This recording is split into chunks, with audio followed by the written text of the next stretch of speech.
حضرت انس رضی اللہ تعالیٰ عنہ نبی صلی اللہ علیہ وآلہ وسلم سے روایت کرتے ہیں،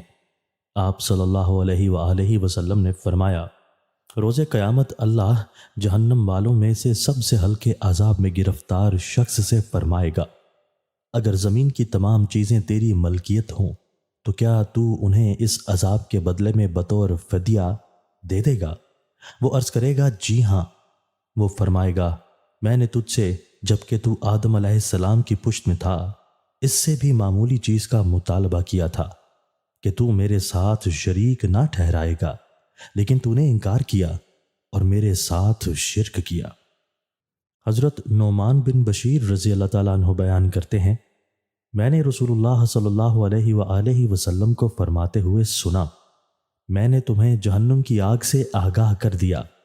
میں نے تمہیں جہنم کی آگ سے آگاہ اور خبردار کر دیا۔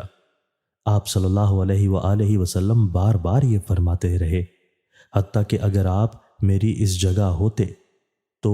بازار والے اسے سن لیتے، اور حتیٰ کہ آپ کے کندھے پر جو چادر تھی وہ آپ کے قدموں پر گر پڑی۔